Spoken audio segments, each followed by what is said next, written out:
Hello, everyone. Welcome to today's presentation brought to you by the New York JavaSIG.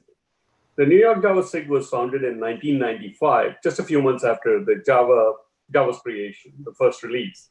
Our group will be 25 years old this September. It is currently about 8,000 members, and we look forward to celebrating in September with all of you.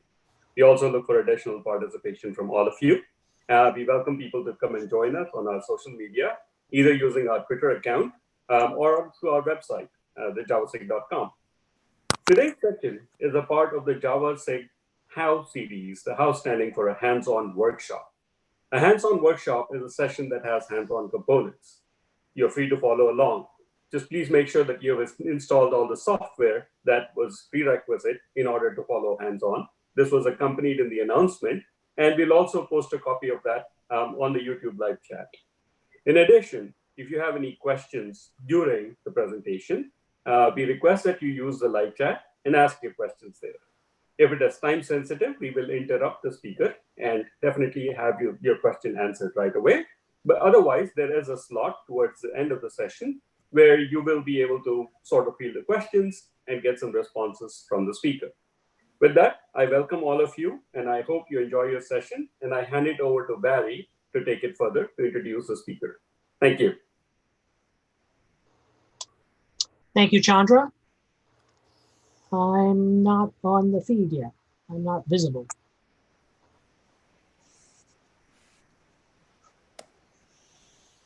How do I get seen? I think it takes a second, Barry. I think it's like a 3-minute delay or something. Here you are. I'm on? You are. Okay. Thank you, Chandra. Before we begin, we'd like to know about any of you who have never attended a New York JavaSIG event before, either in person or virtually. If you're new to New York JavaSIG, please go to the chat window in YouTube Live and tell us who you are and where you're logging in from. We'd love to hear from you. And don't forget, if you're not already a member of New York JavaSIG, please visit our webpage and sign up. You can find the page by visiting javasig.com. Today's presentation is about Java's completable future facility. You're probably familiar with Victor's work, or you've read his bio on our webpage, but I'll read the bio to you anyway. Our speaker today, Victor Grazi, is a Vice President of Computer Infrastructure Software Development at Nomura Securities, which is the largest investment bank in Japan. He's a Java Champion. He's author of several open source projects, including the popular Java Concurrent Animated. He served on the Java Community Process Executive Committee, and he's won an Outstanding Spec Lead Award for JSR 354, and has presented Java topics across the globe. And with that, I turn the meeting over to Victor Grazi. Thank you, Barry. So Java made a huge change way back there in Java 5. And at that time, they introduced all kinds of concurrency utilities. Before that, concurrency was kind of a very low-level abstraction, and they added a lot of stuff in Java 5. One of the things they added at that time was a future. And the concept of a future is that you were able to kind of, it was like a promise where you can get information, you could get, you check if a calculation was completed, and it provided certain APIs in order to check those things. But it was a little bit short of what it needed to be. So in Java 8, they introduced the CompletableFuture, which really enhances a lot of the capabilities of the future. And in Java 9, they augmented some of that functionality. So now it's a really very complete and very useful tool. And unfortunately, a lot of people don't know about it. So the purpose of today's presentation is to kind of just go through all of the capabilities. We're really going to go through everything. The way I've designed it is we are going to, it's a coding session. So I've created a unit test class, and we'll go through, we'll just code up the all of the capabilities one at a time. You can follow along if you like. You don't have to. You can watch. At the end of the presentation, there will be a 15 or 20-minute space allocated to an individual coding session. So you'll actually be able to check out a class, and we'll give you a problem. You can solve it based on the presentation that's going to go before that. So pay close attention, ask any questions that you have, and we'll try to go through it. Okay. One of the challenges of concurrency, well, let's put it this way: concurrency should be like your mother-in-law, a visit to your mother-in-law. And what that means is you want to get in and get out fast, and that's the way it is with concurrency. You want to be very reactive. As soon as something happens, you want to be able to move to the next stage. The original Future itself did not provide that capability. It gave you the ability to get a value. You could get a value after waiting, and timing out after a certain time. You could figure out if something is canceled or if it's done, but there was no exception handling. There was no instance chaining, which is a really nice capability of completable futures. You can say, do this, then do that in a kind of a fluent syntax. There was no pub sub capability, and it was not inherently reactive. So what that means is you didn't get to your mother-in-law's house and then leave. It didn't respond instantly. You had to ping it to see if it was done. But the future ain't what it used to be, to quote the great Yogi Berra. So I thought this was relevant, right? We never want to go to 2020, but this is the back to the future. So we're going to go back to the completable future today. The completable future is a kind of a Swiss Army knife of concurrency. And there's a lot built into it. It's not just about futures. It's about completion stages and being able to do one thing after another. It's about being able to spin up new processes, run them concurrently, declare whether they should be concurrent or synchronous. And you never have to create an executor or anything. It's all built into there. So it really is a Swiss Army knife. So in addition to the future methods, cancel, get, is canceled, is done, they've added some basic getters. So you have complete, which tells the future you should complete with some value. You can check if it's completed exceptionally. You have obtrude. Now I had to look up that word. Excuse me, Victor, I'm going to chime in for a second. Sure. You can, you go to sharing your screen. You're not seeing my screen? Not yet. Okay. Sharing my screen. Sorry about that. Now am I? Can you see my screen yet? Yes, we can. Okay, cool. I don't think the audience can. It takes about a minute to catch up, so. Okay. So this is Completable Future. If you want to download the project, it's on GitHub, Grazi, my repo, CompletableFuture-play. And if you can download that now, and you could kind of code along with me, or you can download it after and take it home with you and play with it. So the future method, I'll start again. The futures, original future in Java had some basic functionality in order to figure out what the state was of a future. You could cancel a future, and you could get the value that's associated with a future. You could figure out if it's canceled or if it's done. But like I said, there was no exception handling, no chaining of instances, and it was not reactive. It had no pub sub capability. It couldn't do something following something else immediately. Future ain't what it used to be. We have a subtle warning not to go back to 2020 because of all the great problems we're having lately. Back to the future. So the completable futures, as we said, the Swiss Army knife of concurrency. And in addition to all of the original future methods, they've added some methods. So you have a complete, which tells the future to complete, and you can supply a value. You could see if the future is not only if it's done, but you could also see if it was completed exceptionally, meaning that it threw some exception in the computation. You also have obtrude capabilities. Now, I had to look up the word obtrude because I had no idea what it meant. Looking it up in my handy Funkem Wagnalls or Merriam-Webster, obtrude means to force or impose. So it kind of means like intrude your ideas onto something. And so that's what it does. It takes a future, a completable future that was either completed or not completed, and it allows you to inject a value or an exception, and that will replace whatever was there before. In addition, the completable future provides all kinds of new factoring methods. So you have the ability to create new kinds of new computable futures. First of all, of course, you have the constructor itself. So you can create a non-complete computable future.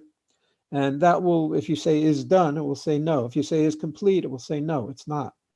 You could also use the completable future factoring method. So you could say completable future dot completed future to create a completable future that is complete. And we're going to see examples of this. You could also use the static factoring method run async to run a runnable. You could use supply async to run a runnable and return a value. And if you have a whole bunch of completable futures and you want to wait for all of them to be done, like you maybe like a thread join kind of thing, you can pass all of the completable futures to the all of method. So you'd say completable future dot all of and pass a list of all your completable futures. And that will not complete until all of the sub futures are complete. You could also say any of. So if any of the underlying futures completes, the any of completable future will complete. And we're going to see examples of all of these. Now, this is the scary part. Completable future implements completion stage. Completion stage is an interface that has all kinds of functions, of methods that allow you to specify what to do next when one stage completes. So that's the reactive part of it, right?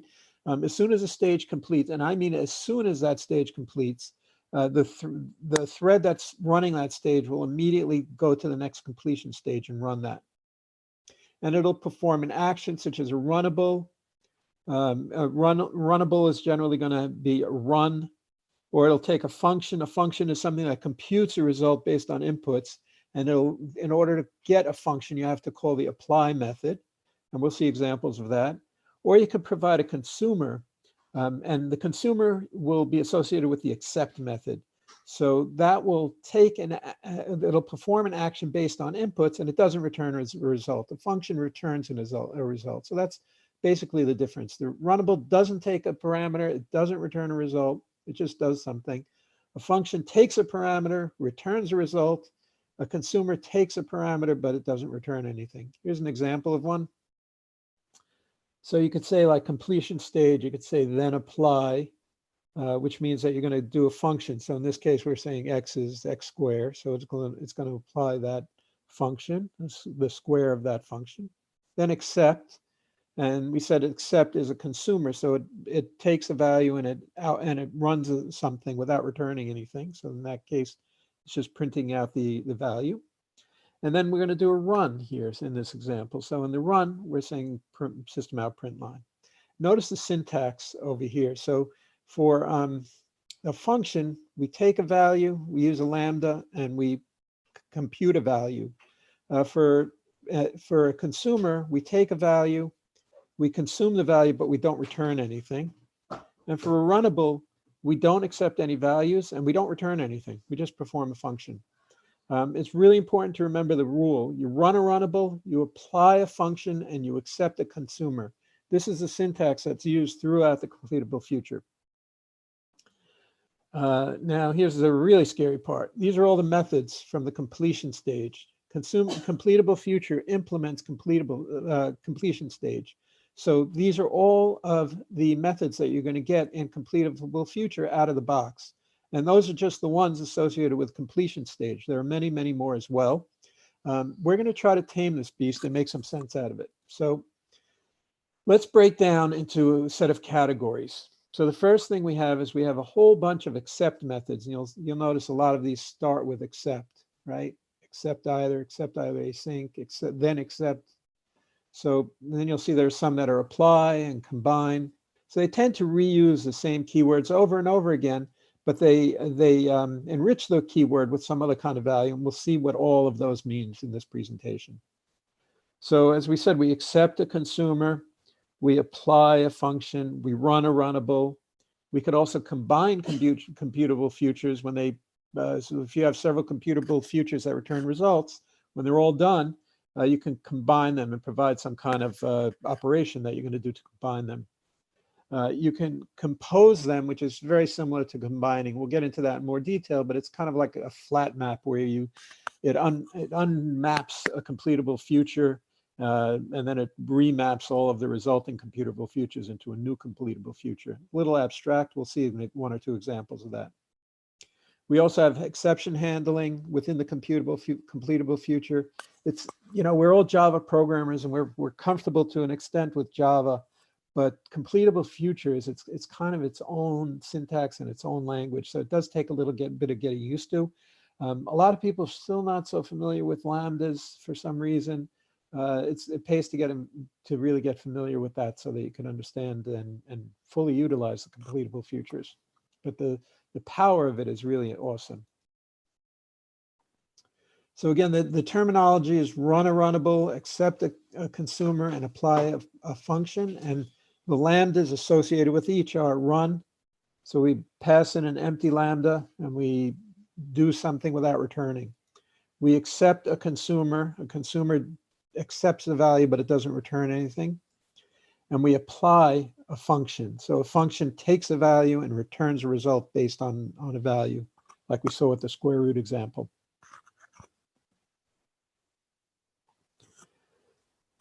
Okay, so let's make sense of the madness. So we saw that list before, that horrendous list of all of these completable future methods.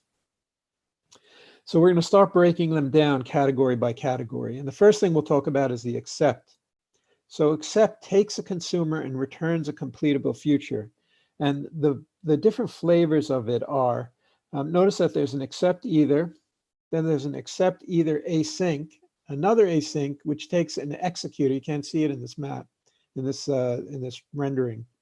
But you can provide your own executor by calling, let's look in the accept because you can see it there. So then accept, you see that we take a consumer. Then accept async, we take a consumer and we perform the action that's specified in a separate thread. And that's really interesting. Where does that thread come from? If we're not supplying an executor, where does that thread come from to make that asynchronous? So we're going to see examples of that when we get into the code. You can also provide your own executor, and sometimes that's useful, especially if you want to provide a special kind of executor, a pooled executor or delayed executor or a scheduled executor.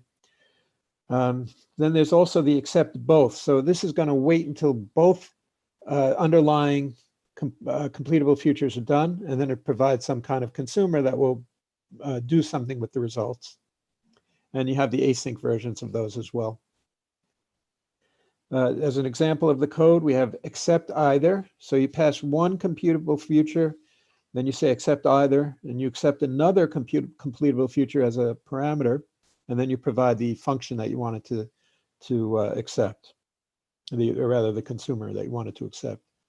Then accept, this is a syntax quirk that completable future has, not a quirk, it's actually a nice feature. It has then accept. So you have then accept, then apply, then run. It means when the completion stage is completed, do this action. So we're going to see examples of that. And you can also pass in an optional async. And if you pass in the async, you could choose to not supply an executor, or you can supply an executor. So that was the accept method, the accept series of methods. We also have an apply. There's only a few slides that we're going to go through, and then we're going to really get down to work, but I just thought it would be good to provide some solid background. by going through a slideshow. So then we have the apply method, which takes a function and returns a completable future. So the apply, again, we have all of these choices. Apply to either, you can have async versions, then apply async, then apply async with an executor. And these are the syntax variations that you have. So you could say apply to either, or then apply. Oh, slight typo here. I should say then apply. Okay, and then you could do run. The runs are, you have then run or then run async, or you could say run after both or run after either, right? If either one finishes, the instant one of them finishes, you're going to get run either. The runnable will execute. These are the syntax variations. Sorry, there's some typos in this. I'll fix that. So as we said, the then it allows you to do method chaining. So here's some really nice examples of this. First of all, you can use then to say then complete this, or use then to chain together different completion stages to produce, as we said, like a fluent API. So do this, then do that, then do that. You can use it to compose completable futures based on collections of completable futures. So if we have a collection of 2 or more completable futures, you can compose a new completable future based on the underlying collection. And it reacts instantly on the completion of any of these. Here's a good example.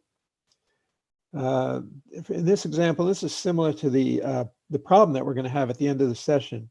The problem that everybody's going to be working on, hopefully, this is an example of the Fluent API. So we're going to take a set of drivers. We're going to get their record, get their names out, get their license. We're going to do some calculations and send them an email.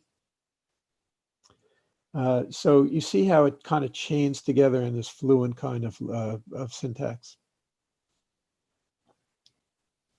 In order to get started, you could start with an already completed future, completable future. So in this case, you'd say CompletableFuture.completed future done. That means I want to have a completable future that is completed, and the value that's associated with it is going to be, in this case, the word done. That can be any object, right? It's generic. If we do this, and we did an assertion, we'll see that CF is done. And then you could do, for example, a then run or chain the then runs. In this case, as soon as you say CF CompletableFuture.completed future done, and then you say CF then run, this will immediately print the word done, because the completable future that we created here is done, right? We created a done one. So in this case, you could think of it like initializing a variable. We're saying completable future, set the initial value to done, and then execute this chain of commands. You can also use it as a thread create and launch. So you could say run async, which will run something, or you could say supply async, which will run something that returns a value. And then the value of the completable future will be the async value that's returned. But it won't complete until the run method exits, or until the supply async method exits. And then it will be completed instantly. There's also methods called get. So get will get the value of the completable future. You could also say get now, which is an interesting thing. If the completable future is not done, it's kind of like saying if completable future is done, then return the value of it. If not, return the default value. And the CF join pretty much replaces the get method.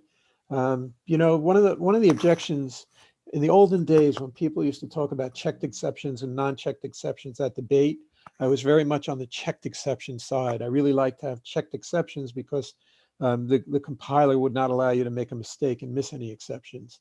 However, as soon as we started getting lambdas in the language, all of a sudden checked exceptions became a nuisance. So what the difference between CF get and CF join is that get requires you to trap all of your exceptions, but the join method will catch the exceptions kind of internally, and it'll throw an unchecked completion exception that wraps the exception that it caught. So for example, if you ran into an IO exception, which is a checked exception, the join method doesn't require you to trap that exception. And if that exception occurs, it'll throw an unchecked completed exception. If you say get cause on the completed exception, it'll return that IO exception. You can also use CF complete to manually complete a future. So that will, even if it hasn't completed naturally, you're kind of forcing it to complete. But if it has completed naturally, then this value would be ignored. We talked about the obtrude method. The obtrude method is kind of like complete. I didn't put an example here, but the difference is that with complete, if it's completed already, this value is ignored. With the obtrude method, it won't be ignored. If this said obtrude here, then the completable future, even if it had completed, would contain this as the result. Okay, so now's the fun part, and we're going to start writing some code.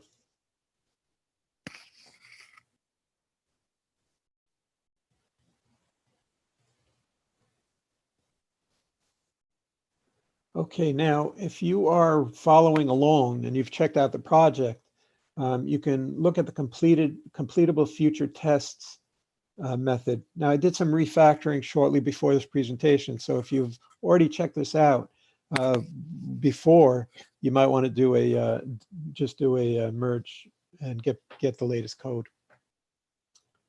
So let's start with a simple example. I've created a little test here. So let's, for the first thing, let's test the join method. So let's, instead of creating a new completable future, let's just start with a completed future. And we'll pass in a value, some value. And now we just call the string join method. So this is a completed future, and we said the join method waits for the completable future to complete. So in this case, we're creating a completed future. So this should just print out an exit. Let's do that. I'm going to do IntelliJ Control-Shift F10 runs the current test.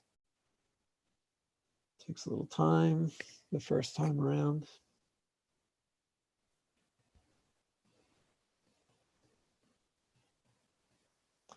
Okay, now take notice how these tests print out. So the first thing it does is it prints the time. And you'll notice that the time was just milliseconds off. It said the word starting and it said completed value. So that was this. It got the value of it got the value of this completable future, and it printed out. Debug is the printout that we're using. And you'll notice that it printed main here. Main is the thread that was running. So the main thread was the thread that ran this. Now let's step this up just a drop, and we'll say, let's say we want to join something that has an exception.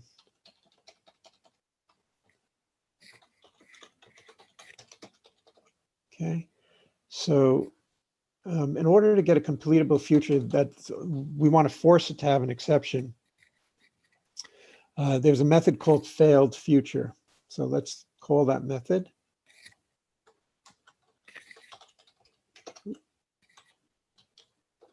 And you have to pass in a throwable or an exception. So we're going to say new. Let's just pass in a legal argument exception for the fun of it, and we'll say some exception.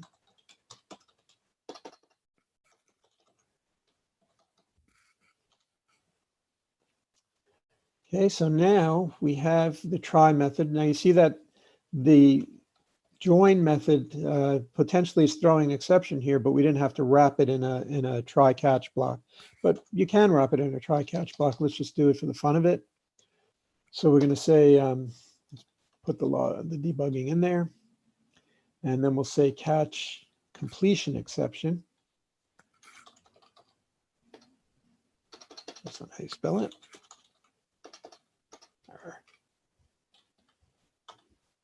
Okay, and if we get a completion exception, let's do this. Let's say we'll log the exception, and then also let's log the value of the cause. So we could say get cause, and that will log the value of the cause. So let's just see what happens. We know this is going to cause an exception, so let's just run it and see what happens here.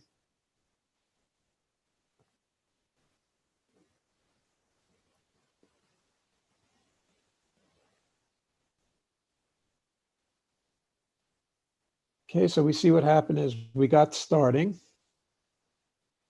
We got into the join. We never got to this stage because we threw the exception. So we printed the value of the completion exception.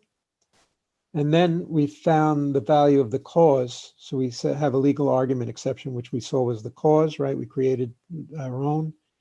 And so you see that this was actually caught. So that's how a join works. Now, I didn't actually have to do the join. I didn't have to wrap the join. Let's see what would happen if we don't do that.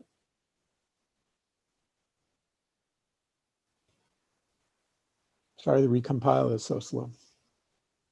So you see that it did throw an exception and it turned it into an unchecked exception. Completion exception is unchecked, and it gave us a nice valuable stack trace. And so we see exactly what went wrong. We see it came from our cf.join.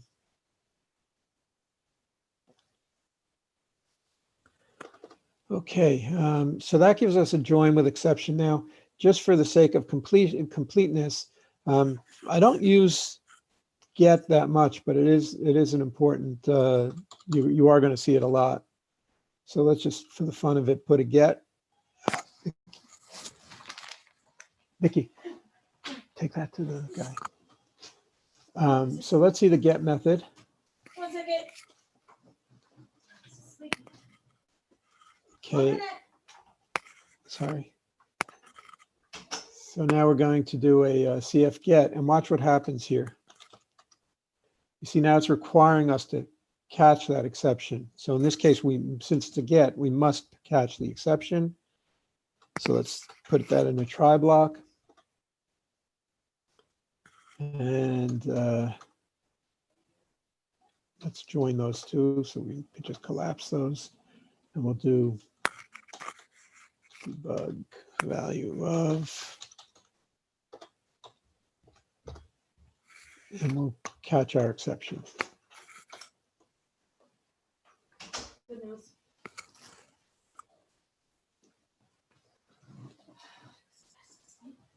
Sorry. Okay, and you see that we caught the exception. There was no exception in this case. We printed out the value, and everything is copacetic. Now, in case of an exception, let's copy the same join with exception, except we're going to turn that into a get and just see how that works.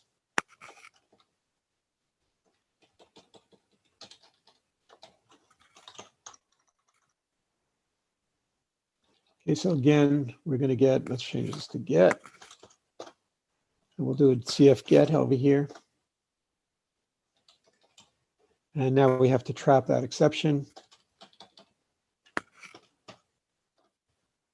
Okay, and in this case, we know how the cause is going to work. Let's just see what happens here.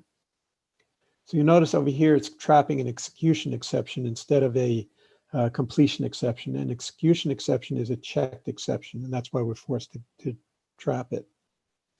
And in this case, we got an exception, right, because we created a completable future failed future, and that gave us an exception. Okay. There's also, we talked about the get now method. So let's just take this, we could copy this code. Let's copy the get code. This is kind of valuable. It's, as I said, it's kind of an if statement. It's saying if it's done, return the done value, otherwise return the default value. So we're going to call this get now. And we will call, we have a completed, we could call join, call it CF join. I don't know, what am I doing? Get now. Let's do a get now. And we'll put a value if absent. That's going to be the completed value that we're going to get. Let's get rid of exceptions.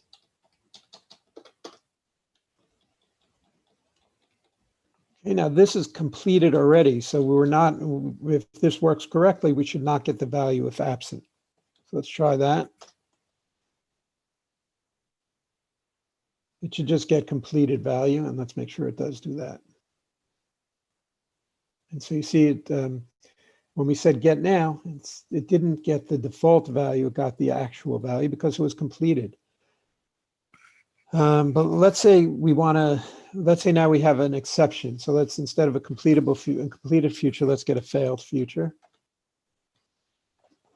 And again, we'll pass in a new illegal argument exception. We'll say some exception. And we'll say get now default value. So now we know there's going to be an exception here. We better wrap it in a try-catch block because otherwise we won't get the exception. And then we'll print the value of join. Actually, no, this will work, right? So let's see what we get here.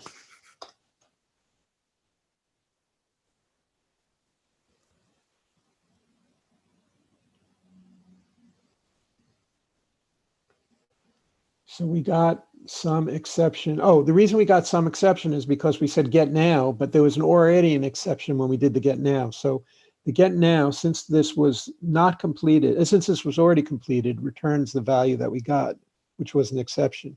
If we said just new completable future and threw in the exception, or if we got an exception beforehand, so how are we going to do this? Let's think. Well, we'll get to that. We're going to skip that for now. So we have the get now, and we did the get now with exception. So we see how we can create these exceptions. Now we could also do the obtrude, which is also going to be very similar, and let's just see how that works.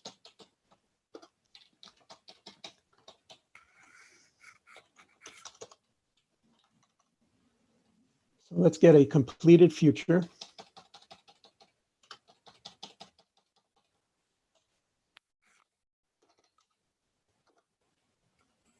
And we'll return the value completed. So we're saying, Mr.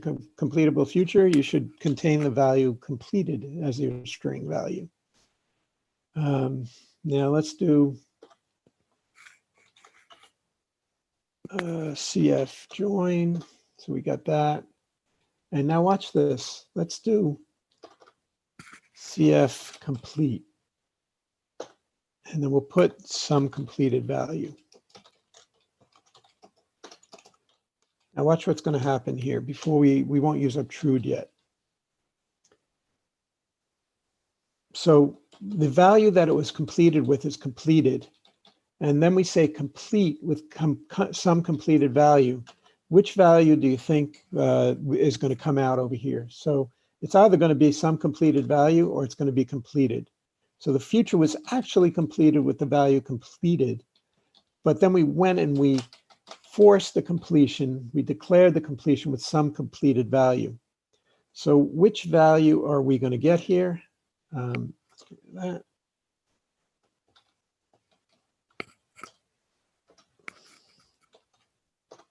So that's the big question. Which value are we going to get? And let's give that a twirl. And we'll see that we are going to get, well, I won't tell you the answer. Let's see it. So we see that the value that came out was completed. So even though we said complete and we gave it a value, since the completed future already had a value, this complete was ignored. But now let's watch what happens if we use obtrude. Now, obtrude allows you to force that value to remember we said it's like an intruder. It forces the value even though that it was completed. So originally we see that the value had the value completed. But then when we ran the obtrude method and then we joined, then at that point we got some completed value, which was the obtruded value. You could also do that with an exception. We'll skip that. We'll obtrude with exception. Now we'll start. So far all we've seen are the getters and setters for the completable future. Basically, the important methods are coming up now. So the first thing we're going to see is run async. And now we're going to start getting into some of the asynchronous capabilities. So Let's do a CF test. We're going to run async. We'll give a test to run async.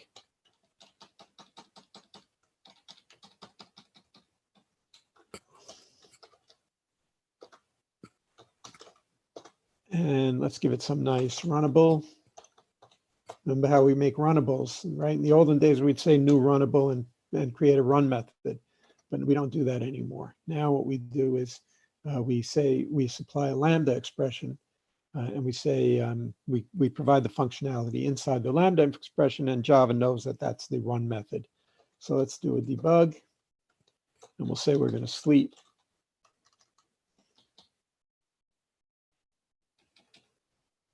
And then let's actually sleep. Watch what happens here.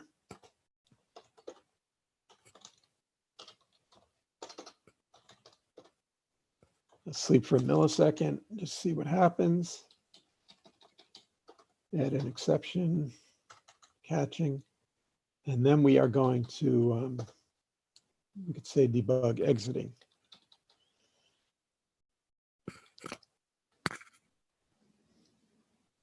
Sorry.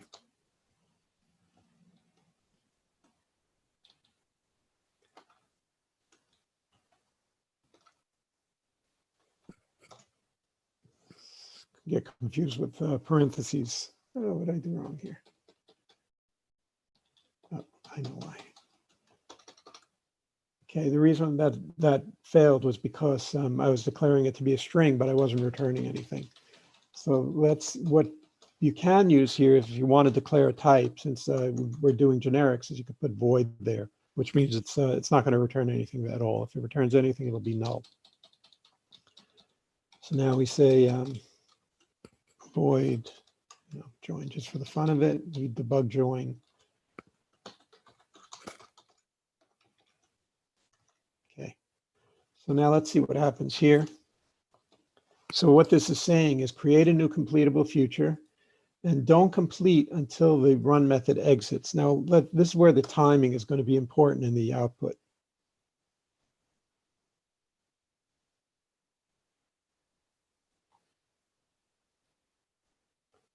Okay, so let's see what happened here. And first of all, you notice that the starting is happening at 38 seconds. We went to sleep at 38 seconds, and then we woke up a second later. So that's why this is 39. So you'll notice that even though we got to the join method at 38, the join method blocked until this method completed after 1 second, and then it printed the value that it got, which was null.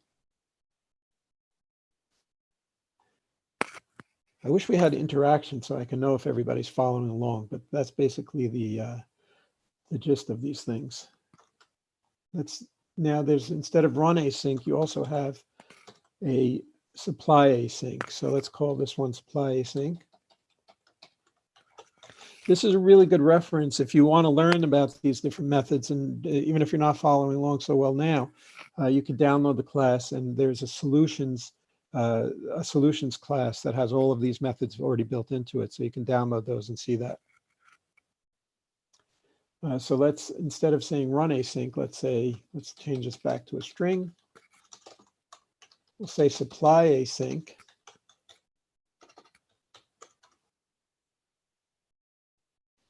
We'll sleep. And then again, we'll say string join.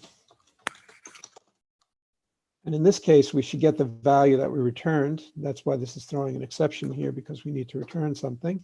So let's return all done. So that when this is done, it should return the value of all done. And that will be the value associated with that completable future. And it should wait a second before it does that. So let's just make sure all of that is working correctly.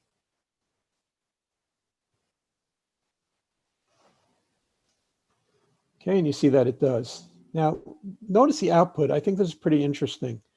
The interesting part is that the main method, the main thread, printed out the debug statement, and the main thread printed out the end, right, the all done. But notice that there's this interesting thread over here, the common pool worker 3, that we didn't create. That was supplied. As soon as you call the supply async or run async, Java CompletableFuture will automatically supply a fork join pool common pool thread. Now, that's not an unlimited thread pool. What you'll find is that it is a thread pool. It's available for you to use. It's limited by your CPU and your generally your resource capabilities, and it's like an automatic thread pool that's created for you by Java. And the CompletableFuture uses the common pool worker threads in order to, when you don't supply an executor, it will use the common thread pool threads to execute your code asynchronously.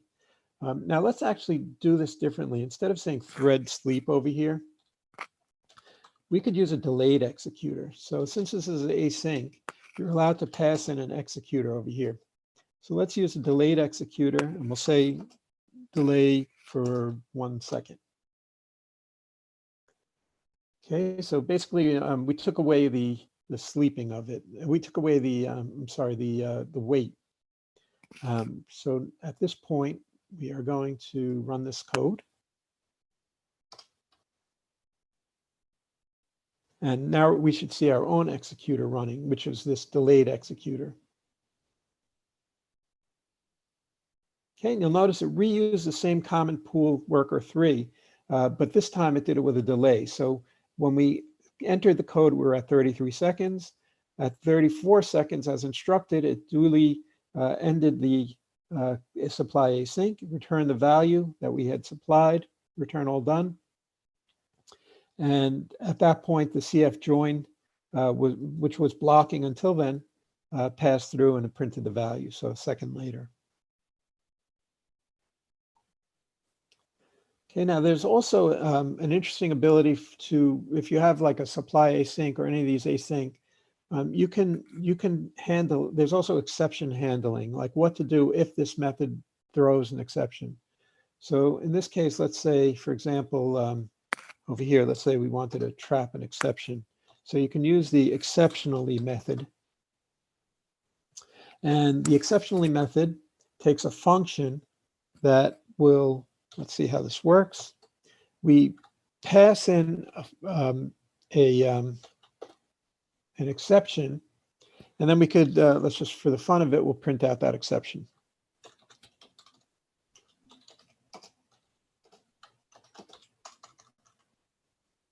Okay, and now since this is a supply async, we have to return something. So we're going to return a new, let's, instead of making this a string, I can make it a new string, return replacement string. So this is the exception handling that we're imposing. So now we can do this. We have our completable future. Did we do everything right here? We're sleeping. We're returning all done. In this case, let's throw an exception. So let's throw new null pointer exception.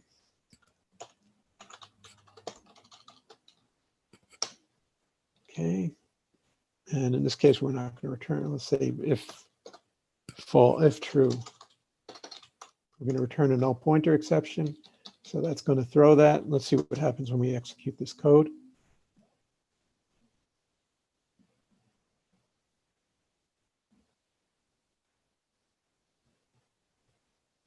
So you see, it actually didn't throw the exception because the exceptionally clause is kind of like a catch clause in a regular try catch block.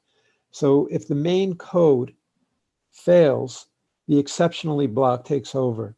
And you remember that we said that these things can be chained, right? So you can have many of these. Let's say we have then do, and then apply, right? We could have all these different then. If at any stage there's an exception, the exceptionally clause will immediately be invoked, and everything, all the other execution stages will be aborted. So it gives you some kind of execution handling, exception handling. Now let's look at the completion stages, actually. So what happens when one stage is ready and it's completed? And like we said, we want to visit your mother-in-law, we want to get in and out fast. So we want to make sure that things happen extremely fast. So let's see how to do that. this is where it gets really reactive. So let's make this test code completed, then run. Okay, we're starting. Let's create a new completed future. So we'll call it CompletableFuture, completed future start. Okay, remember we said we can always start a completable future with a completed future, and then we can do the rest. So then after this, let's run async, and we'll pass in a runnable method. And in this case, let's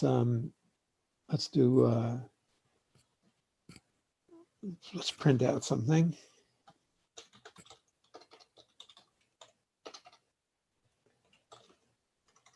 And then let's supply an executor. Where did that go?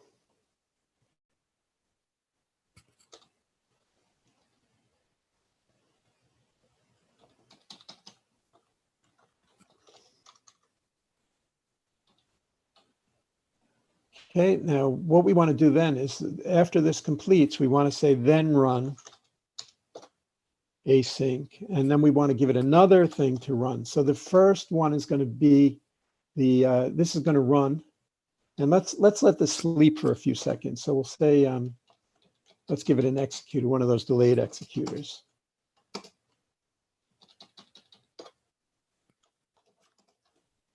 Okay, let's think about this carefully. I want to go a little slow over this because it's important. So what we've done here is, before we got to this stage, we're saying create a completed future, provide the value start, then run async. So the then run is going to happen immediately because the computable future is already completed. But it's going to kind of park itself because it's using a delayed executor. So that means it won't actually run for 1 second. It'll be scheduled immediately, but it won't be run until the delay of 1 second passes. And then we're going to run some other function. So let's provide another runnable. And we could say, in this case, let's just say complete.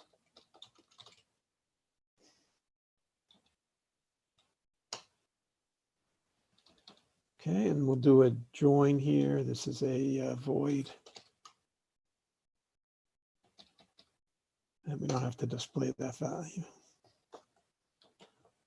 So let's run this, and we'll see that as soon as the first one is completed and it's detected that it completed, it'll run the second stage. So these stages execute in order, and you can put as many as you want. You could use good syntax over here. So we're saying then run, right? And then we could say then we could do as many of these as we want. So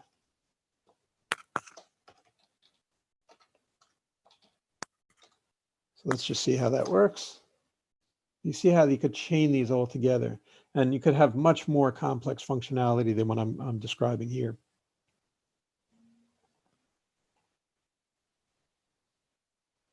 Okay, now let's do one interesting use case, and that is a latch. So we know that in Java there's a beast called a countdown latch, and you create a new countdown latch and you give it a number of threads that you need to hit before it's going to complete. You can kind of make a better latch than that using a completable future. So let's make a test and we'll see how to do that. So we're going to test the latch capability. This is just a simple example, but I think it's an important demonstration. So let's do this. Let's create 3 threads.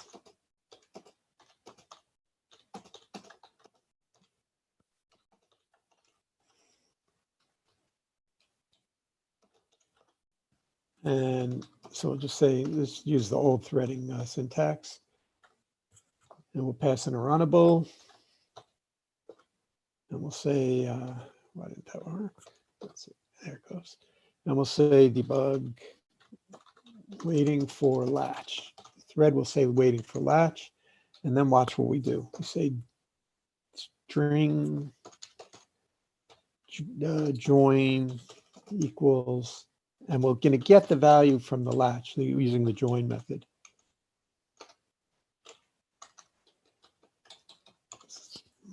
Naming problem. Okay. And then we'll just debug, we'll say done and print out the value. Okay, and then we'll start that thread. Now, so all of these threads are going to just wait for the latch to be done, and nothing could happen until they're done. Let's create one more thread.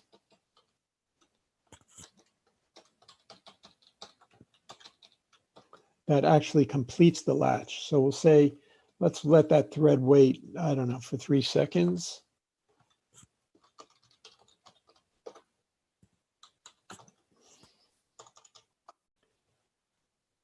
And then we'll say, instead of latch join, we'll say latch complete. And we'll pass in the value open latch.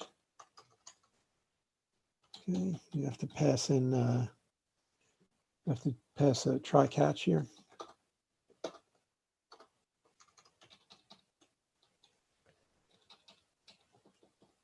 Okay. I picked the wrong method. This should be complete.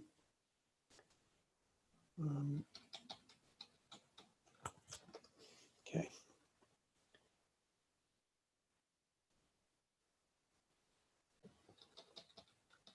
And we'll just print out the message latch open. So let's see what's happening here. So what's happening here, sorry.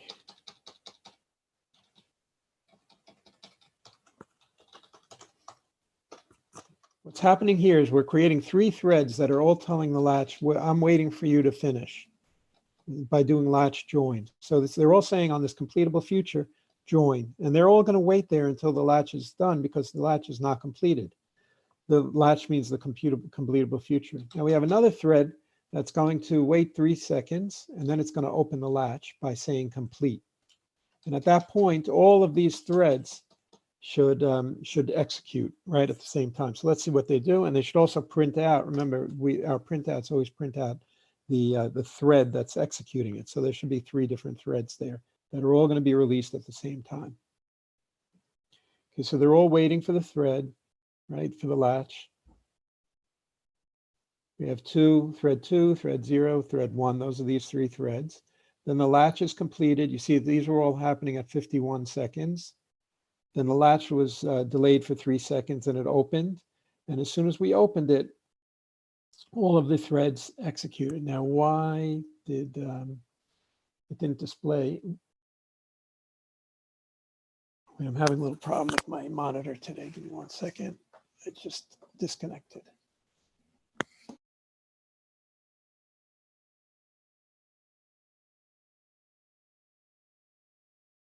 Be 2 seconds. My monitor has been acting up today.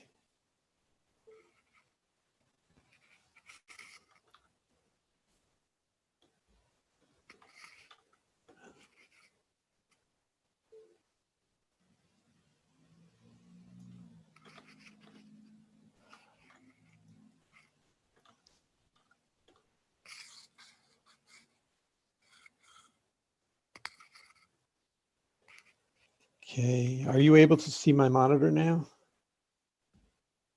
You should be able to see. Yes, we can see your monitor right now. Okay, that's great. But we may have some questions here pending. Oh, let's take some questions. Chandra? Yes, thank you. So there are a few questions. The first one is quite simple. Is an understanding of the lambdas a prerequisite for completable futures? The answer to that is absolutely not. Let's take for example, any one of these. So in this case, we have, let's just take this lambda. So you can always replace a lambda with the corresponding runnable code. So let's just say CodeIntelligence does that for you, but we could say new runnable, right? That's the exact equivalent code. Right. You have to remove the simple parentheses. Yeah. Yeah, right. That's the exact code. Now you see IntelliJ, if the fact that you're asking that question means that you might not be comfortable with lambdas, or maybe somebody on your team isn't. And the nice thing about that is when you write it as a lambda, as a inner class, the way we used to do it, IntelliJ puts it in the light letters, and you could just say Alt Enter and you replace it with a lambda, and you see IntelliJ will automatically convert that to a lambda for you. And it's a great way of learning lambdas if you're not comfortable with them, because look at the difference in the syntax, right? All of these 1, 2, 3, 4, 5, 6 lines with a whole bunch of stuff is replaced by just a few letters. So it really pays to learn that stuff. And you know, on Java interviews, they're definitely going to ask you for lambda. So it pays to use IntelliJ. So IDE is giving you very good guidance about how to create lambdas from non-lambdas. Hopefully that answered the question. Moving on to the second question we noted. Is the pool size equal to the number of cores on the machine? There's a formula for calculating that that's based on the number of cores, but it's not exactly equal. I think it doubles it or something. I forgot exactly. Yeah, there is a calculation. We can send that out after you're using our announce on our email group, and we will also post it on Twitter once you have a response for that. Okay. The third and final question we currently have is, what is the use case for a completed future? Why do we need to use completable futures? Completable futures or completed futures? So you said two different things there. Completable future. Okay, so again, completable future gives you, I think based on everything that we've shown so far, one example is a latch, like in this case. One example is running things in sequence. So when you provide a job and you say run this, and then you say when that's done, you know, then run that, and then you can kind of sequence these things. So you're providing a very powerful asynchronous syntax that's much easier than the old syntax of creating new threads and starting them, remembering to start them. Using completable futures, like I said, it's a Swiss Army knife. So you can create your threads. You can create as a replacement of executors, and you could have them launch one after another. When one stage completes, you can immediately get it to launch the next stage and the next stage. So you know, there are millions of different examples of that. One thing would be, let's say, in the example that we're going to have, the problem, which we're going to get to in a few seconds, what we want to do is we want to enrich certain data. So we're for the problem, we're going to be reading in some raw data, geo coordinates and license plates numbers, and then we're going to read in files that have mappings for those things. And then once all of the files are read in, we want to join them with the main records for enrichment. So how do we, you know, we want to make sure all of these things are running concurrently. And at the same time, we want to make sure that just as soon as they stop running, we are allowed to perform our enrichment operation. So we'll see an example of that in the coding example. And then as soon as we're done, we'll code it up, and then we'll code it up together so everybody could see how it's done. And it's a really elegant and beautiful way of coding concurrency. Great. And the follow-up question, obviously, which you already queued, is what is the use case for a completed future? Okay, so a completed future, the only time that I've really found it useful is as the first stage in a completion stage. So instead of saying run async, you can actually run sync using a completable future by saying, in this case, it's completed, right? So now you can say that CF then run.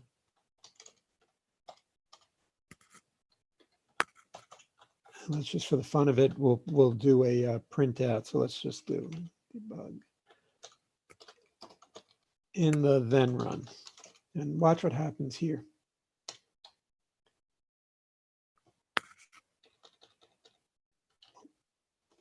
Okay, so what this is going to do is this is going to run synchronously. Watch what happens. Not synchronously, but it's in sequence. So we created a completed future just so that we could launch the next one in the same thread. Watch what happens here. We'll see the output. So you see that even though we're in the run method, since this is, it's still running in the main thread, which means that instead of, if we could have said run async, but that would have run it in a different thread. By saying just CF completed future and then run, we're running them one after another using the same thread. So you can kind of control your threading. You could do a then run and provide an async, or you could probably do another one that's not an async. And so you're kind of controlling your own concurrency. You have to play with it to really appreciate it. I advise people to download this code and go into the solutions and just run the methods one at a time and put breakpoints and stuff. It's really a great way to learn.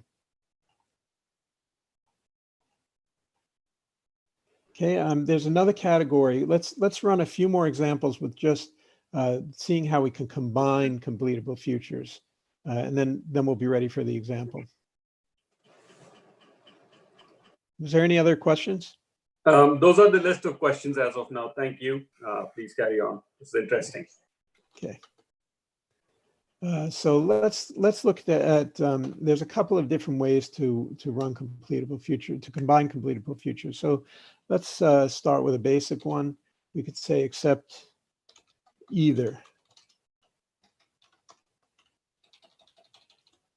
So let's create a couple of completable futures. We'll create completable future 1 and completable future 2. And then we'll say, let's say we're playing with the either option. So let's create, I think we could do, in this case, we could do a string. And we'll say CF either. So now we're waiting for either one of these to complete. So we say CF1, accept either. Let's say accept either async. So that will execute in a separate thread after the first two, or one of the first two are done. And let's say, based on that, we'll give it, what do we want to do? Let's say debug.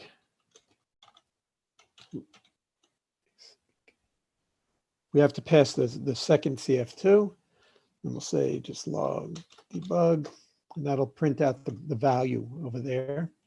And let's just, let's give it an executor. So we'll give it a delayed executor, a favorite delayed executor of 1 second.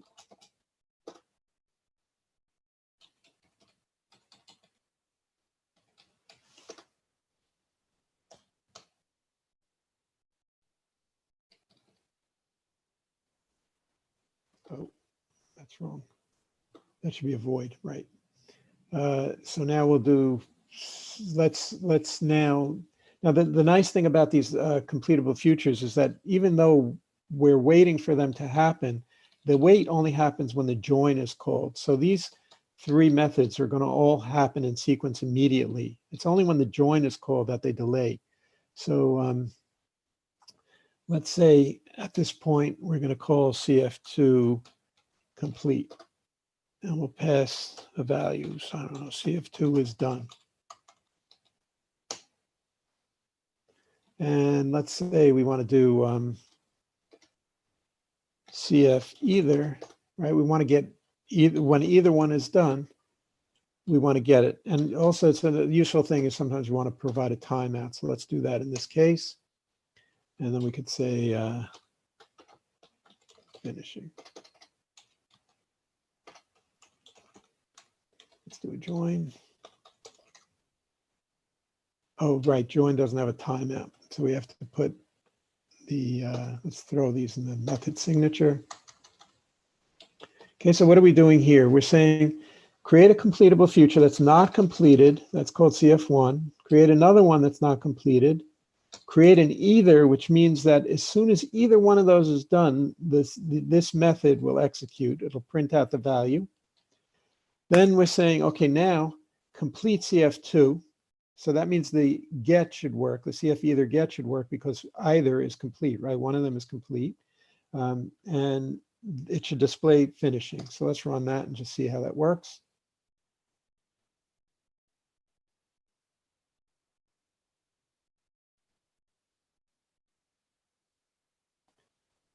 Okay, so you see what happened here is one of them was finished, right? CF2 was completed, not CF1.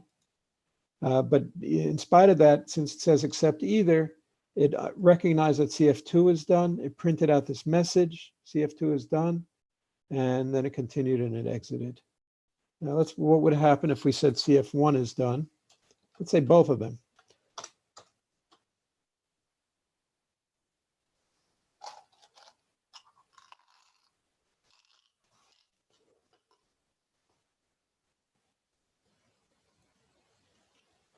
So just pick the first one, right? And this is the mother-in-law principle. So CF1 was done. As soon as CF1 was done, the accept either executed, and it displayed the CF1 value. Even though CF2 was done, a millisecond later, or even a microsecond later, it didn't care. It responded as soon as the first one was complete.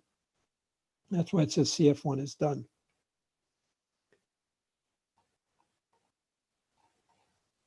Okay. I think most of the rest of them are very similar. So I'd like to skip over to the last couple of them, and those are the combining ones. So let's look at the combined, then combine method. So we're testing then combine.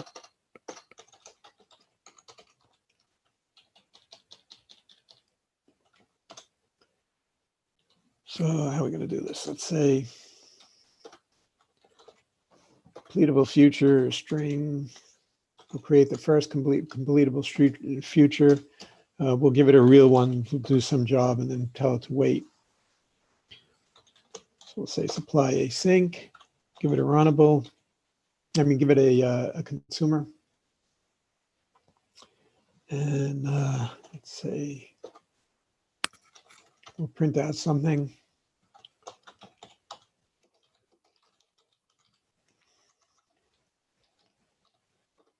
And we have to return something.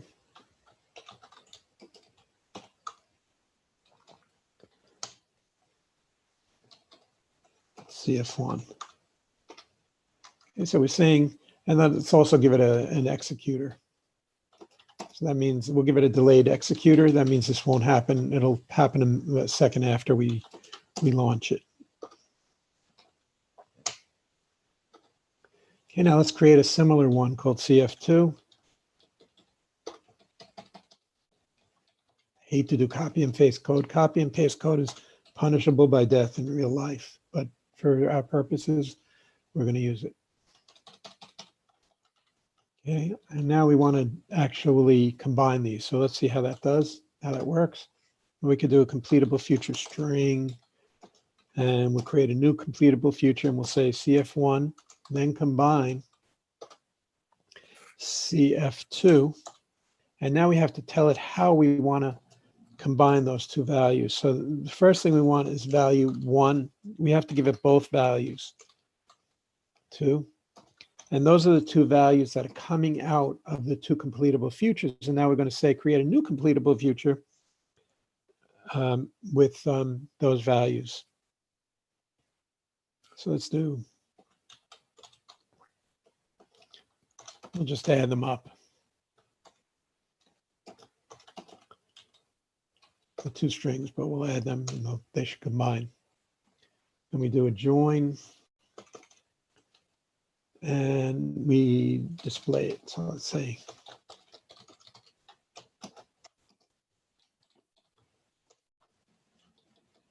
okay, so what we're doing here is we're saying create a completable future. We gave it a delayed executor of 1 second. Create another one, gave it a 2 seconds. Now we are combining them.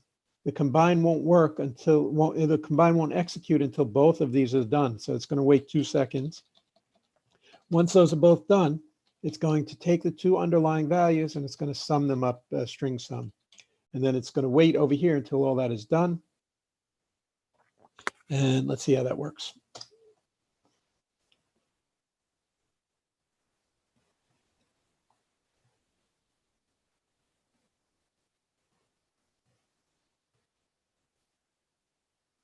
Okay, so what happened here is the first one, we started at 51 seconds. The first one completed after 1 second, right? That was our 1 second delay. The second one deleted after 2 seconds. We got completed after 2 seconds. And that was our 2-second delay. And then we waited around for that to happen. And that's why this is happening at 51, 52, 53. Okay. Okay, the last one I want to do is going to be all of, and that's the all of and any of are ways of combining different completable futures. So this is going to be important for our actual problem solving. So let's get to that. So first of all, we'll do a all of. Let's just create 3 computable futures.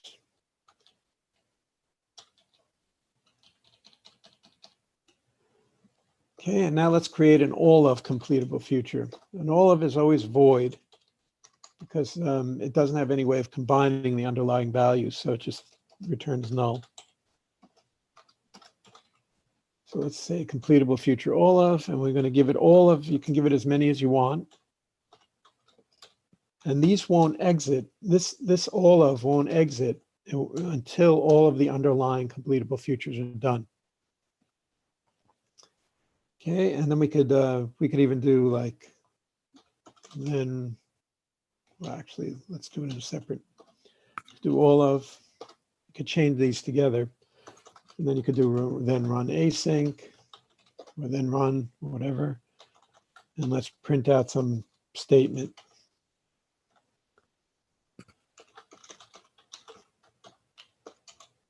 Okay, so we're saying when all of these are done, print out the word, then run async. And just for the fun of it, we'll also say we could have multiple ones of these. So let's say, let's give it another one just for the fun of it. Let's use old threading try. We'll say debug, and we'll say then run starting.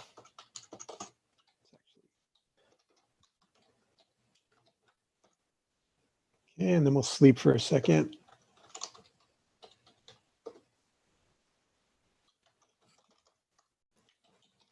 And then we'll say ending.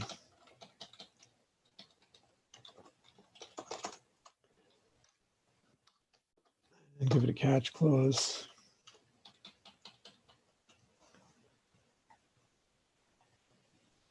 So at this point, our all of is not going to be done until those completable futures are done. Now, how do we get those to be done?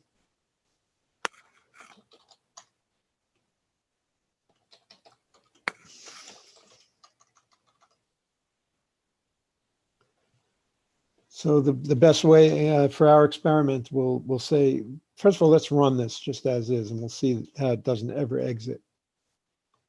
Because the underlying ones are not going to be done. So when we say all of join, that's just going to block forever.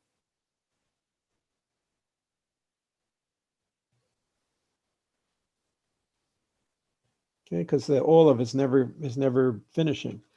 But now let's finish them one at a time. So let's say we had 3 completable futures. So we'll say CF1 complete. We could say CF1 done. And then we'll say, just for the fun of it, let's print out something so we could see that CF1 is done. Okay, and this still won't exit because you need all of them to be done. Let's just run it, just prove that. So CF1 is done, but it's blocking over here. That's why it's not exiting.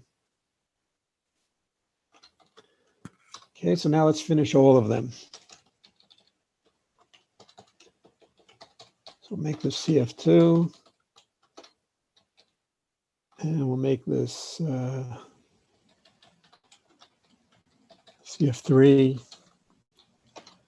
Now notice all of these now are done.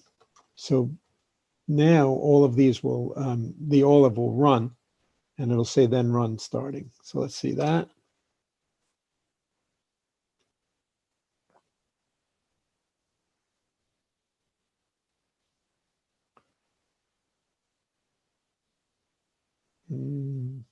Why didn't that work?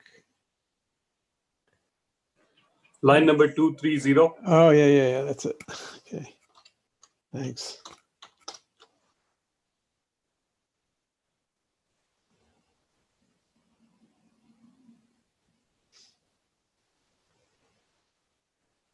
Okay, so we see in this case, since all three are done, then the actual all of dot join was allowed to pass, and it finished the method.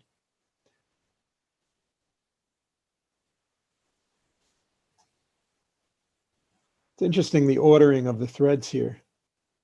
I guess you know, the output can only happen in a certain order, so it's printing out done, and then it's running the then run and the then run async. Okay, there's really a lot more to it. There's really good exception handling and stuff, but I think we're not going to go through it now. We're going to run out of time. So what I'd like to do is switch over to the problem. So let's look at the problem. And people are welcome to try to code this up. And but I think the right idea is let's talk about it first. So let's see what we're trying to do. So it's under the project, under coding project. If you have the project checked out, update the project, and then look at the class coding project. Oh, by the way, all of the solutions are available in the solutions plus more, plus the ones we didn't get to tonight. So here's the problem. We have incoming customer data based on a drive-in. Let's say a drive-in gas station, and they're trying to measure people that are coming in, and they look at the license plates, they look at the exchange rate, right? People are coming in mostly from the US, but there's also coming in from Canada, Mexico, and we want to have the exchange rate. We also want to have, we have the geo coordinates of the toll booth, where that toll booth where they're coming into, or that area that they're coming into. And we also have the license plate information of the car. Okay, what we want to do is, these are all accounts, so that we're going to have an account file, and let's just take a look at that. Now, I don't want to open the entire, well, I guess we can. Let's look at the account file.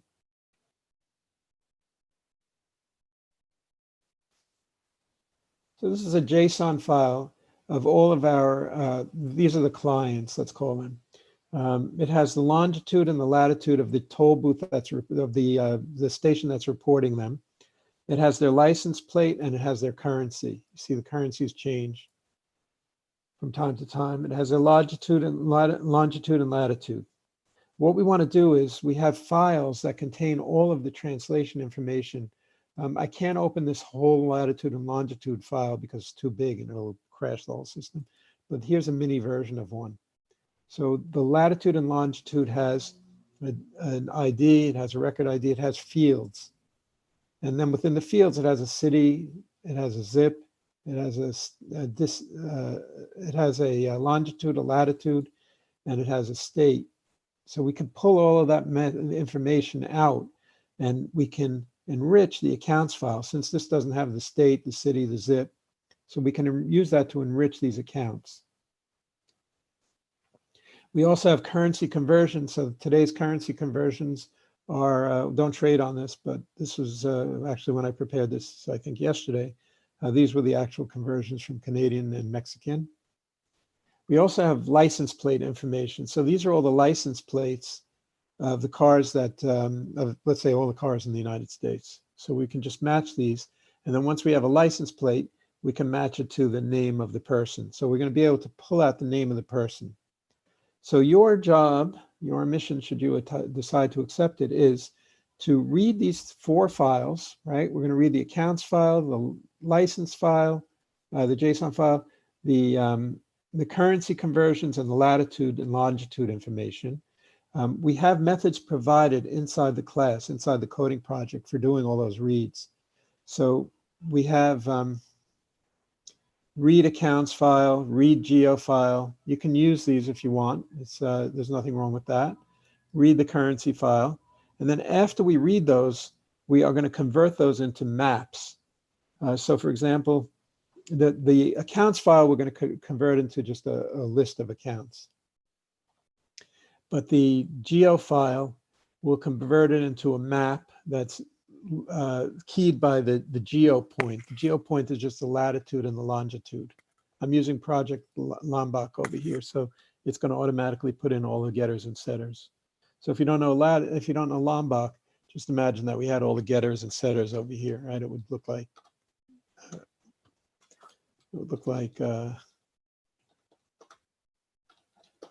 like that, and setters as well, but we don't need that. We also have an account. Good.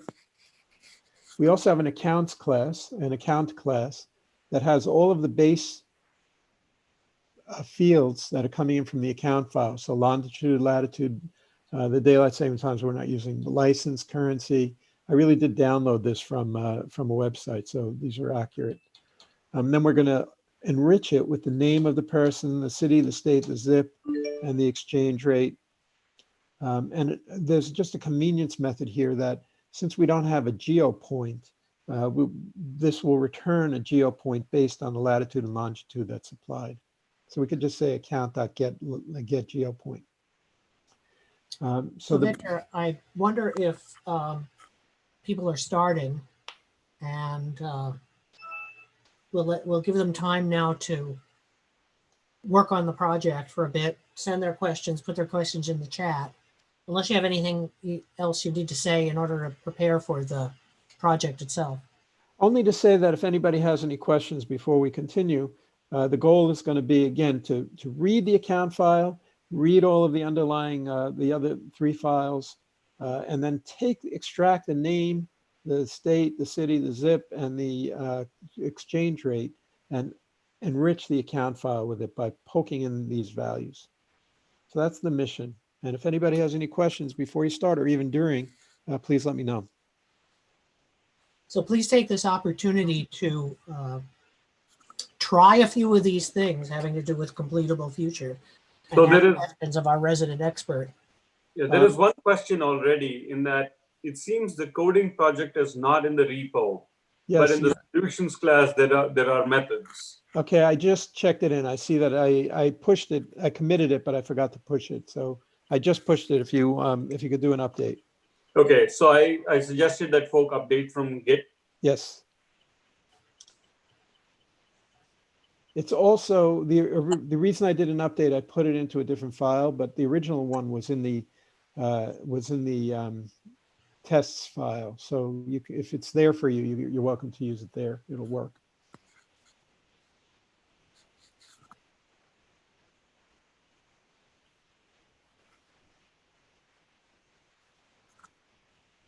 Ken, there's a lot of hints along the way. And like I said, you're welcome to use any of the methods that are in there. I think we should give it about 10 minutes, get your feet wet, try to play with it, see how far you can get, and then we could talk through the solution. So Victor, meanwhile, there is another question. Yes.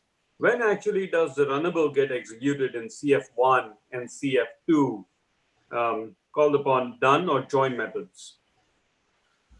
So there is no done method, but it's called upon the join when. No, it's not even when you get the join. It's when it is done, right? As soon as it's done, that's the mother-in-law principle. As soon as it's done, the then run gets executed. As soon as it's done, so you don't have to call the join method. Correct. So it's a chaining of calls based upon the then run rather than the join. Yes. Yeah. Join is just, if we didn't put the join there, all of these tests would never exit because they're happening in a concurrent thread. The test would exit before the concurrency ended and we'd never see a result. So if you notice, I put a join at the end of every one of these test methods. Great. Thank you.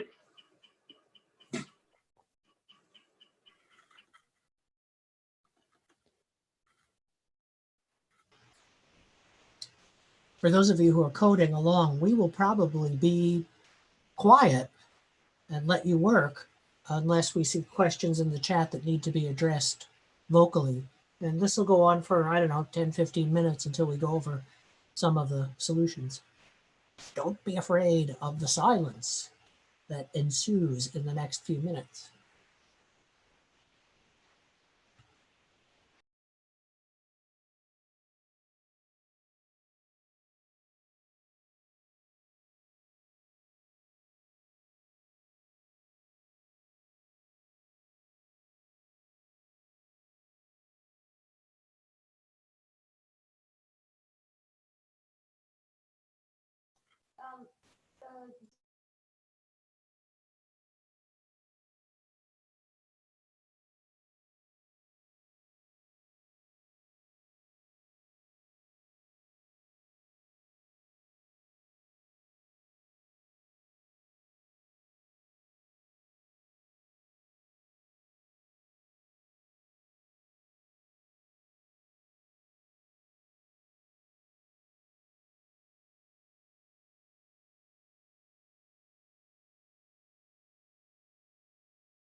If anybody has any questions, you're welcome to post them.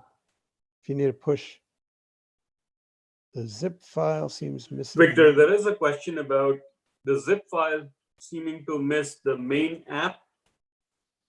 It should be there. I pushed it.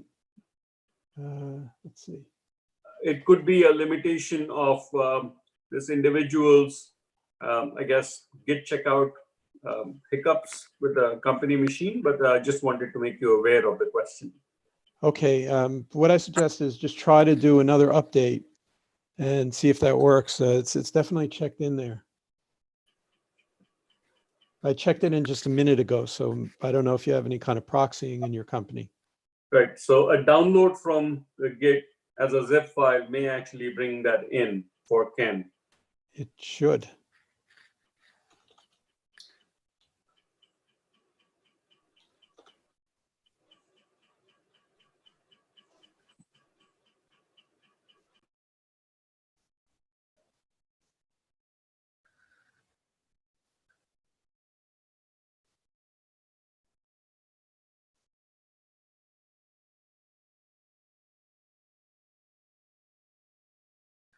Yeah, I definitely see it in the repo. I'm looking there now, so it's there.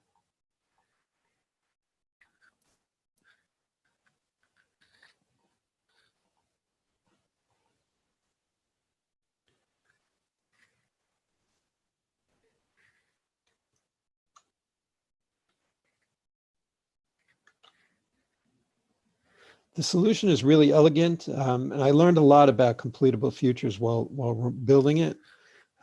There are several ways to skin the cat, of course, but the way once you get the right way to do it, it's just, you see how elegant the CompletableFutures are, and there's really no reason to use other kinds of concurrency at all.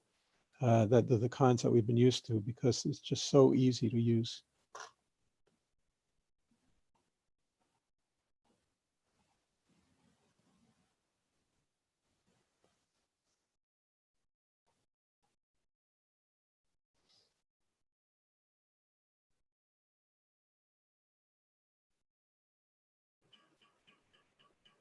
As a suggestion, Victor, is it something that you want to code along with, or you just want folk to attempt it themselves? I could do that. Be a kind of a hint. So I'll be coding along, and anybody who wants to follow can do it. Anyone who wants to look at it for a hint, they're welcome to follow. And then we'll talk through it at the end. So we'll make sure to leave enough time to go through the solution. It's really very important. I think it's the most important part of the tonight's lesson, is just to see how it's really done, because it's very, very elegant.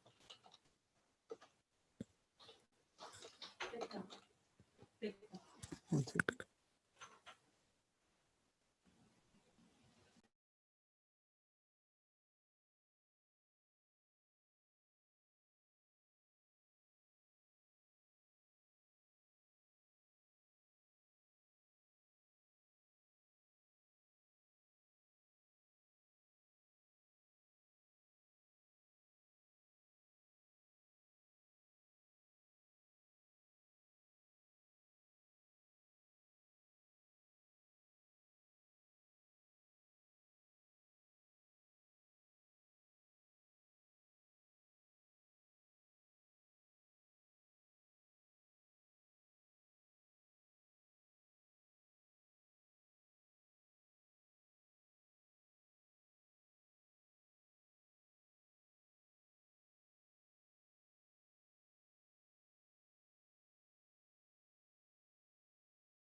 It is interesting. I do find the postfix notation in IntelliJ to be very helpful when we are declaring. This way, I just do the right-hand side and put a .var at the end, and it fills in all the details for me.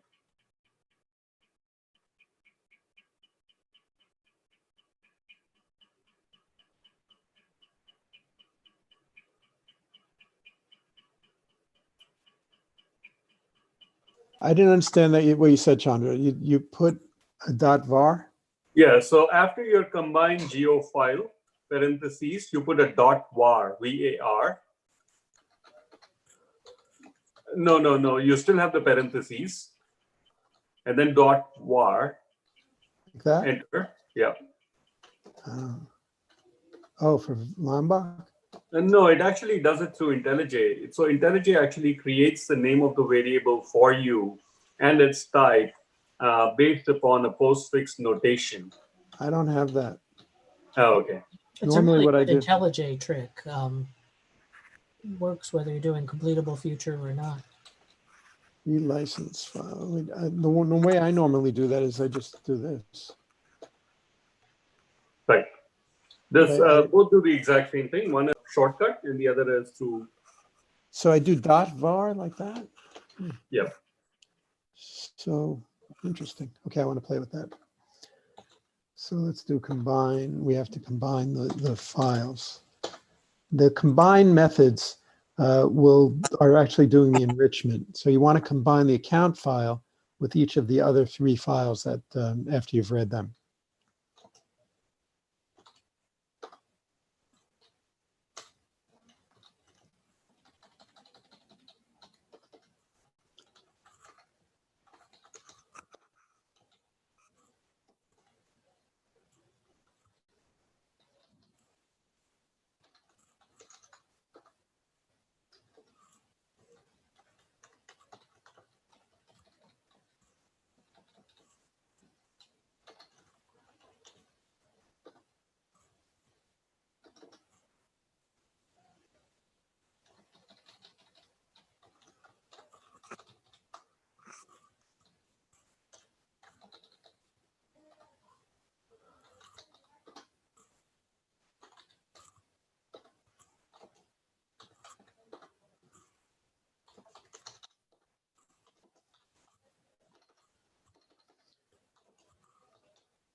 If anybody has any questions, just post them on the board.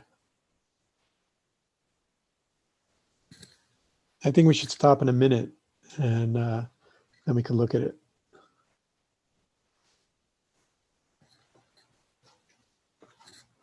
Sounds like a plan. We'll do that, and then you're going to go over We'll a go couple of the developing. finer points. Yep.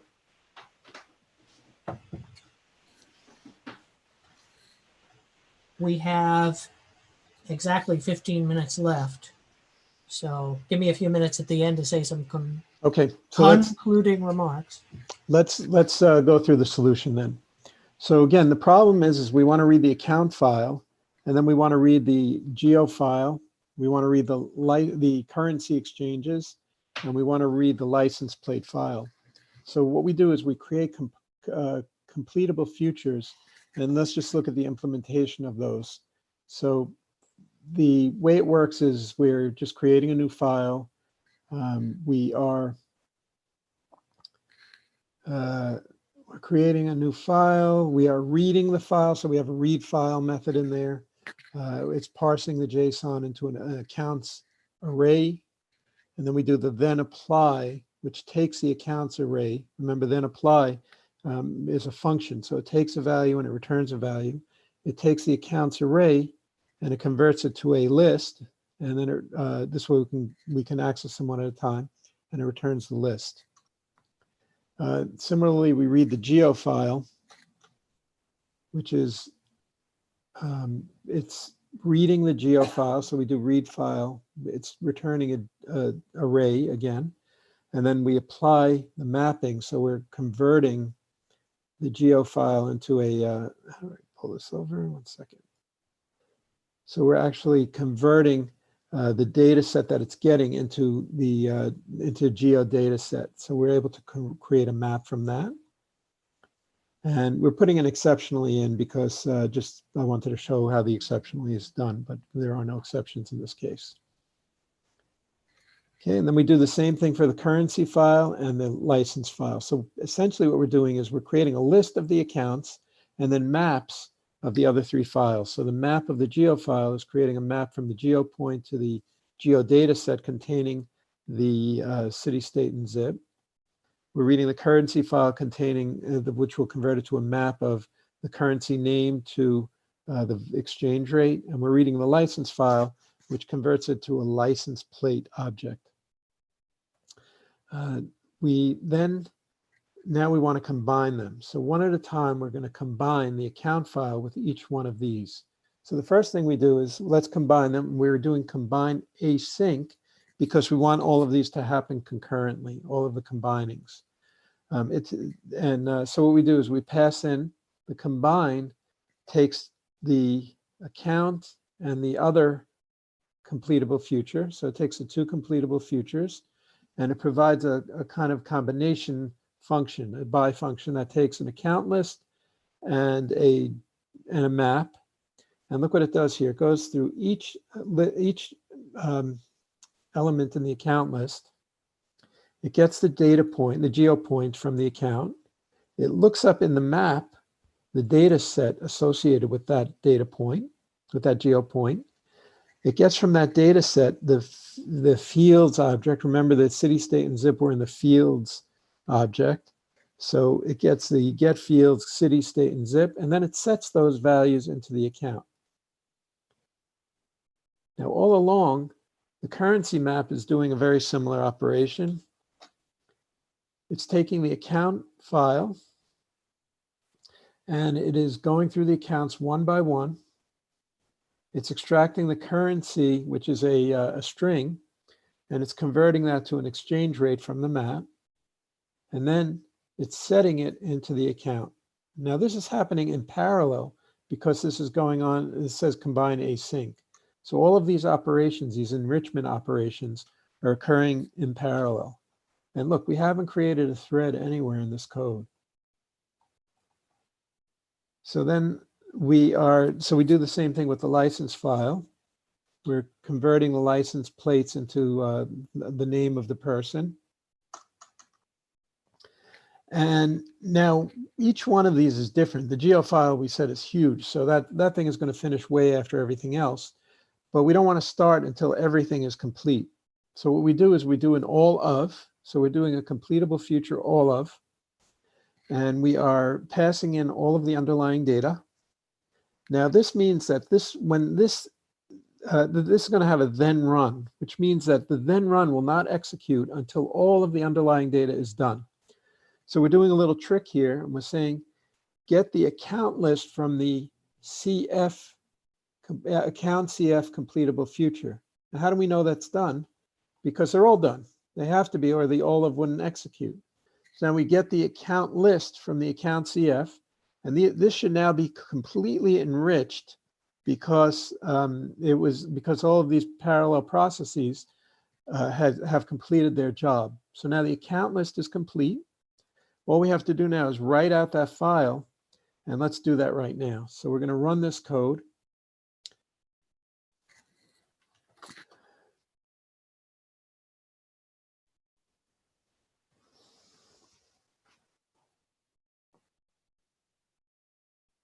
Okay, so we see that it's reading the files, then it's doing the mapping, and we see the mappings are occurring concurrently. They're all going on in the same millisecond.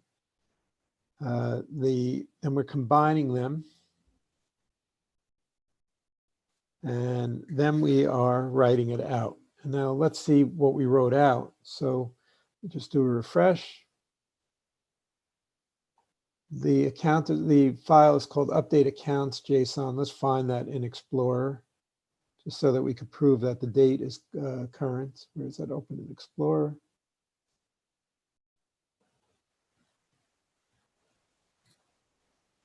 And we see that this was created on July 7th at 8:20 p.m., which was just now. So now you know there's nothing up my sleeve. And let's open that file. And we could see that the file, even though the input file didn't have any of these, didn't have the license, it didn't have the currency, it didn't have the name, but we see that the output file contains all of that. So it worked. So I encourage everybody to download this project. As I said, all the code is checked into the solutions and the coding project. Take a look at it.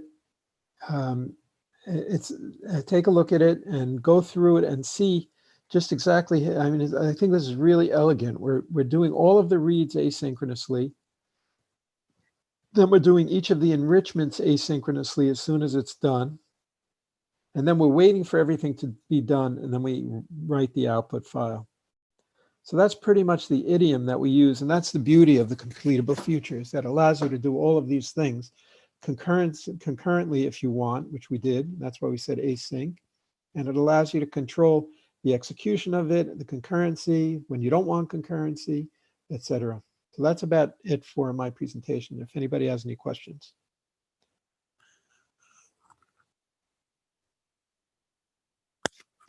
Are there any questions before we wrap up?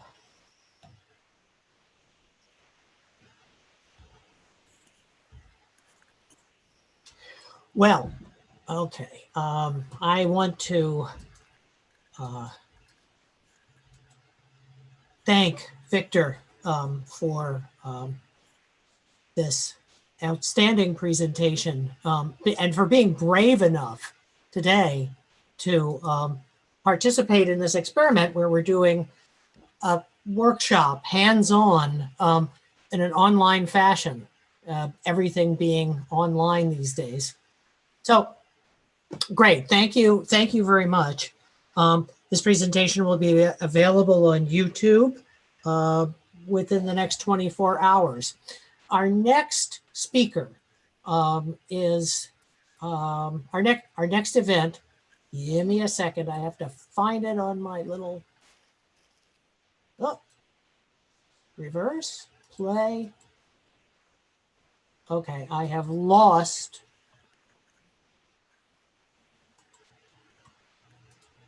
There we are.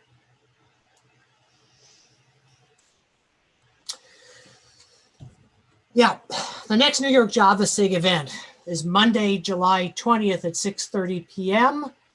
Eastern Daylight Time. That's New York City time. The speaker will be Mike Roberts from Symphonia. He'll be talking about Java on Amazon Web Services.